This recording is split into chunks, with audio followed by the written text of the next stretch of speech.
Well, hello, Valley and Mountain community. I'm so excited to be sharing with you a little bit more today about offering and community together with our children's ministry.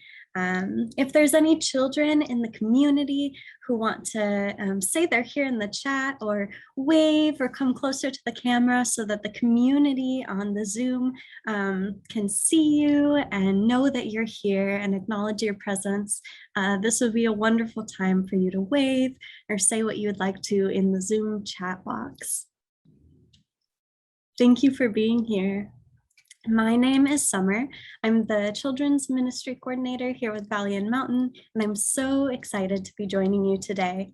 Let's see what kind of tea I have for today. Every day I love a good cup of tea, and in this late autumn time when the leaves at the window are turning orange and red and brown, I like to make my tea hot and I like to add lots of honey. I already have the hot water here, and we'll see what kind of tea we have for today in the sunflower jar.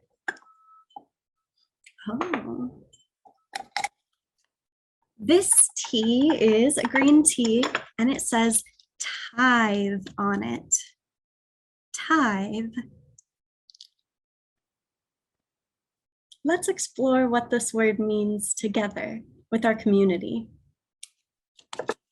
One of the things that many Christian teachings have shared with us about offering is there's a way to ritualize it or make it special and something that we can do continuously.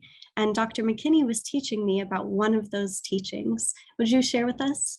Certainly, thank you for asking.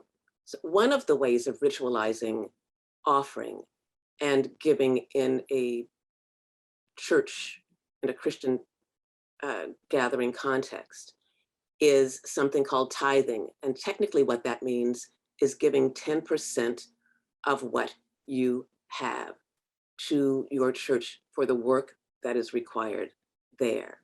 And it's not just money, although tithing is specifically about money, but one of the ways to think about tithing, and it's one of the things that I was taught when I was a child, is that tithing has three components. There's your time, which is valuable. There's your talent, which is whatever gift you have been given, you share. And there's your treasure, and the treasure is the money. So time, talent, and treasure equal tithing. And that's a way to ensure that you use all of who you are and all of what you have to make your faith community and its place in the world strong and impactful. Thank you, Dr. McKinney, for sharing that with us and teaching us today what a tithe is and what tithe means. To summarize, a tithe is often described as a portion of our money that gives an offering to community, most often by donating to a shared resource like the church. And the word tithe literally means tenth in Hebrew. And because the custom of tithing is biblical, just like Dr. McKinney taught us today, many Abrahamic traditions, such as Christian traditions, Jewish traditions, and Muslim traditions, all practice some form of this offering and giving as a part of their faith. A tithe is one example of time, talents, and treasure of making an offering in community. Early freedom fighters like Sojourner Truth and Harriet Tubman and Anna Julia Cooper fought against multiple oppressions at the same time. To learn another example about how time and talent can be an example of tithes, our offering prayer here at Valley and Mountain reminds us that through our actions and choices, the wellspring of life may set us free from fear, hoarding, and hostility, and renew in us a desire to become open-handed and open-hearted. To teach us another example of being open-handed and open-hearted, we have a story from Scripture. So this story is from Mark 12:41 through 44. And the story goes like this. Are you ready? Get comfortable. One day, Jesus sat down opposite the treasury where the money from the community was kept and watched the crowd putting money into the treasury.